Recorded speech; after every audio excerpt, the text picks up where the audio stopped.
शांति। 21 जून 2025 बाबा का साकार मुरली। मीठे बच्चे, तुम्हें स्मृति आई कि हमने 84 जन्मों का चक्र पूरा किया। अब जाते हैं अपने घर शांति धाम। घर जाने में बाकी थोड़ा समय है। प्रश्न: जिन बच्चों को घर चलने की स्मृति रहती है उनकी निशानी क्या होगी? उत्तर: वह इस पुरानी दुनिया को देखते हुए भी नहीं देखेंगे। उन्हें बेहद का वैराग्य होगा। धंधोधोरी में रहते भी हल्के रहेंगे। इधर उधर झगमोई की बातें में अपना समय बर्बाद नहीं करेंगे। अपने को इस दुनिया में मेहमान समझेंगे। ओम शांति। सिर्फ तुम संगम युगी ब्राह्मण बच्चे ही जानते हो कि हम थोड़े समय के लिए इस पुरानी दुनिया के मेहमान हैं। तुम्हारा सच्चा घर है शांति धाम। उनको ही मनुष्य बहुत याद करते हैं। मन को शांति मिले, परंतु मन क्या है, शांति क्या है, हमको मिलेगी कहाँ से, कुछ भी समझते नहीं है। तुम जानते हो अभी अपने घर जाने के लिए बाकी थोड़ा समय है। सारी दुनिया के मनुष्य मात्र नंबर वार वहाँ जाएंगे। वह है शांति धाम और यह है दुख धाम। यह याद करना तो सहज है ना। कोई भी बूढ़े हो वह जवान हो, यह तो याद कर सकते हो ना। इसमें सारे सृष्टि का ज्ञान आ जाता है। सारी डिटेल बुद्धि में आ जाती है।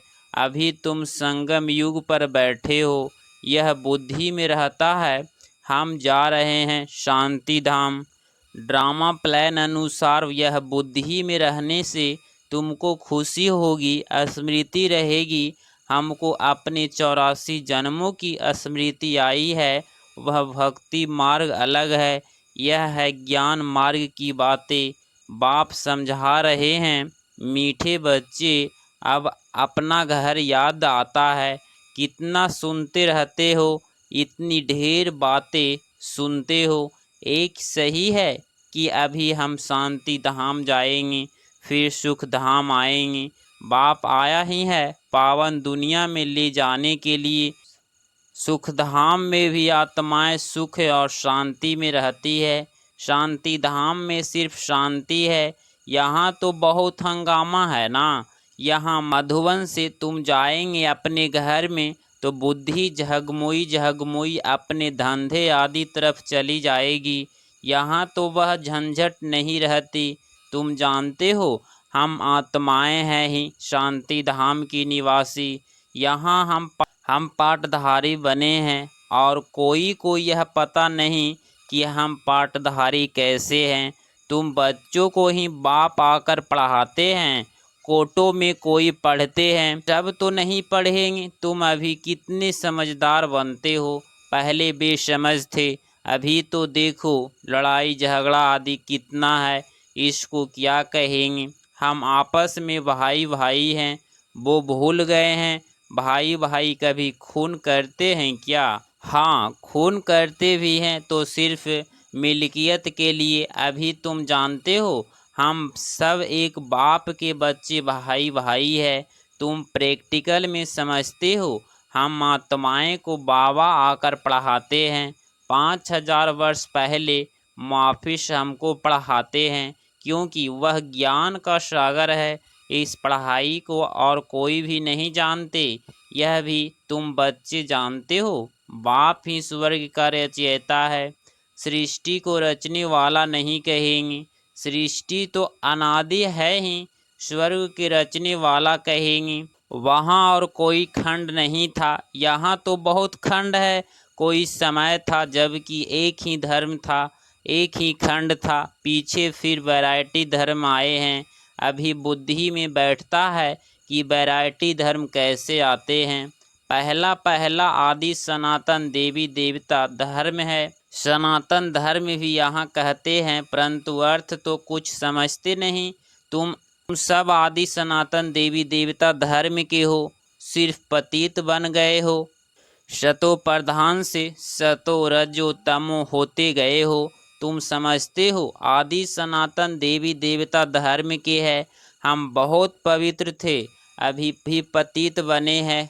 तुमने बाप से वर्षा लिया था पवित्र दुनिया के मालिक बनने का। समझते हो हम पहले पहले पवित्र गृहस्थ धर्म के थे। अभी ड्रामा के प्लान अनुसार रावण राज्य में हम पतित प्रवृत्ति मार्ग के बन गए हैं। तुम भी पुकारते हो हे पतित पावन, हमको सुख सुखधाम में ले जाओ। कल की बात है, कल तुम पवित्र थे, आज अपवित्र बन पुकारते हो। आत्मा पतित हो गई है, आत्मा पुकारती है बाबा आकर हमको फिर से पावन बनाओ। बाप कहते हैं अभी यह अंतिम जन्म पवित्र बनो, फिर तुम 21 जन्म के लिए बहुत सुखी हो जाएंगे। बाबा तो बहुत अच्छी बातें सुनाते हैं, बुरी चीज छुड़ाते हैं। तुम देवता थे ना, अब फिर बनना है, पवित्र बनो। कितना सहज है, कमाई बहुत भारी है। तुम बच्चों की बुद्धि में है, शिव बाबा आया है, हर 5000 वर्ष बाद आते हैं। पुरानी दुनिया से नई होती है, जरूर यह कोई और बता ना सके। शास्त्रों में कलयुग की आयु बहुत लंबी कर दी है। यह है सारी भावी ड्रामा की। अभी तुम बच्चे पापों से मुक्त होने का पुरुषार्थ करते हो। ध्यान रहे और कोई पाप ना हो जाए। देह अभिमान में आने से ही फिर से और विकार आते हैं, जिससे पाप होता है। इसीलिए भूतों को भगाना पड़ता है। इस दुनिया की कोई भी चीज में मोह ना हो। इस पुरानी दुनिया से वैराग्य हो। बहल देखते हो पुराने घर में रहे पड़े तो परंतु बुद्धि नई दुनिया में लगी हुई है। जब नए घर में जाएंगे तो नए को ही देखेंगे। जब तक यह पुराना घर खत्म हो तब तक आंखों से पुरानी को देखते हुए याद नए को करना है। कोई भी ऐसा काम नहीं करना है जो फिर पछताना पड़े। आज फलाने को दुख दिया, यह पाप किया। बाबा से पूछ सकते हो बाबा यह पाप है, गुटखा क्यों खाना चाहिए? पूछेंगे नहीं तो गुटखा खाते रहेंगे। बाबा से पूछेंगे तो बाबा झट हल्का कर देंगे। तुम बहुत भारी हो, पापों को बोझा बड़ा भारी है। 21 जन्म में फिर पापों से हल्के हो जाएंगे। जन्म जन्मांतर का सिर पर बोझा है, जितना याद में रहेंगे हल्के होते जाएंगे। खाद निकलती जाएगी और खुशी चढ़ जाएगी। सतयुग में तुम बहुत खुशी में थे, फिर कम होते होते सारी खुशी तुम्हारी गुम हो जाती है। सतयुग से लेकर कलयुग तक इस जर्नी यात्रा में 5000 वर्ष लगे हैं। स्वर्ग से नरक में आने की यात्रा का अभी पता लगा है कि हम स्वर्ग से नरक में कैसे आते हैं। अभी फिर तुम नरक से स्वर्ग में चलते हो। 1 सेकंड में जीवन मुक्ति। बाप को पहचाना, बाप आए हैं तो जरूर हमको स्वर्ग में ले जाएंगे। बच्चा पैदा हुआ और मिल्कियत का मालिक बन गया। बाप के बने तो फिर नशा चढ़ना चाहिए ना, उतरना क्यों चाहिए? तुम तो बड़े हो ना, बेहद बाप के बच्चे बने हो तो बेहद की राजधानी पर तुम्हारा हक है। इसीलिए गायन भी है, अतीन्द्रिय सुख पूछना हो तो गोपी वल्लभ के गोपियों से पूछो। वल्लभ बाप है ना, उससे पूछो। नंबरवार पुरुषार्थ अनुसार ही खुशी का पारा चढ़ेगा। कोई तो झट आप समान बना देंगे। बच्चों का काम ही है सब कुछ भुलाए, अपनी राजधानी की याद दिलाना। तुम तो स्वर्ग के मालिक थे, अभी कलयुग पुरानी दुनिया है, फिर नई दुनिया होगी। अभी तुम बच्चे की बुद्धि में है कि हर 5000 वर्ष बाद बाप भारत में ही आते हैं, उनकी जयंती भी मनाते हैं। तुम जानते हो बाप आकर हमको राजधानी देकर जाते हैं। फिर याद करने की दरकार ही नहीं रहती। फिर जब शुरू होती है तब याद करते हैं। आत्मा ने माल खाए हैं तो याद करनी है। बाबा फिर आकर हमको शांति धाम सुख धाम में ले जाओ। अभी तुम बच्चे समझते हो वह हमारा बाप है, टीचर भी है, गुरु भी है।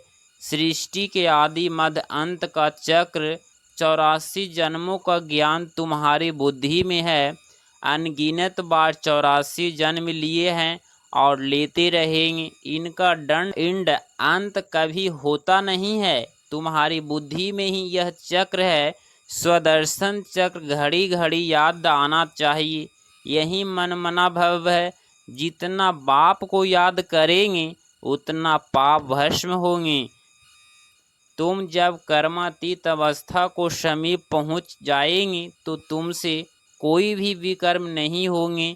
अभी थोड़े थोड़े विकर्म हो जाते हैं। संपूर्ण कर्मातीत अवस्था अभी थोड़ी ही बनी है। यह बाबा भी तुम्हारे साथ स्टूडेंट है, पढ़ाने वाला है। शिव बाबा भल इसमें प्रवेश करते हैं। यह भी स्टूडेंट है। यह है नई नई बातें। अब फिर तुम बाप को और सृष्टि चक्र को याद करो। यह है भक्ति मार्ग, यह है ज्ञान मार्ग। रात दिन का फर्क है। वहाँ कितने घंटे आदि बजाते हैं। यहाँ सिर्फ याद में रहना है। आत्मा तो अमर है, अकाल तख्त भी है। ऐसे नहीं कि अकाल मूर्त सिर्फ बाप है, तुम भी अकाल मूर्त हो। अकाल मूर्त आत्मा का यह भ्रकुटी तख्त है।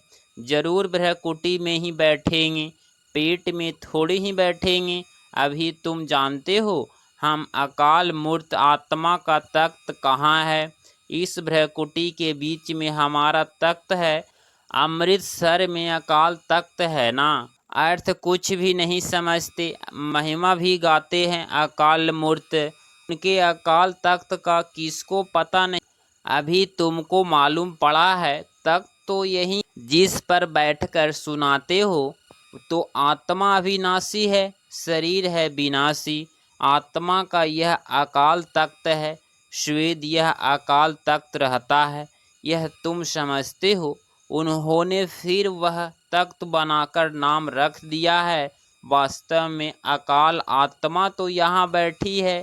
तुम बच्चों की बुद्धि में अर्थ है एको अंकार। इनका अर्थ तुम समझते हो। मनुष्य मंदिरों में जाकर कहते हैं अचमत बेशमत, अर्थ कुछ नहीं, ऐसे से ही स्तुति करते रहते हैं।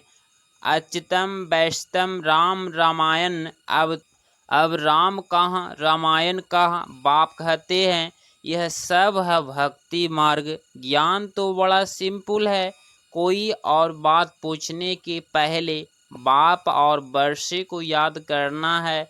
वह मेहनत कोई से होती नहीं है, भूल जाते हैं। एक नाटक भी है, माया ऐसी करती, भगवान ऐसे कहते हैं।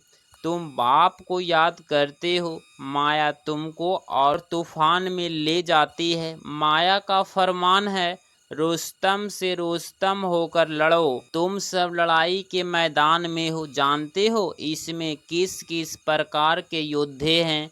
कोई तो बहुत कमजोर है, कोई मध्यम कमजोर है, कोई तो फिर तीखे हैं। अभी माया से युद्ध करने वाले हैं। गुप्त ही गुप्त अंडरग्राउंड, वो भी अंडरग्राउंड बॉम्बर्स की ट्रायल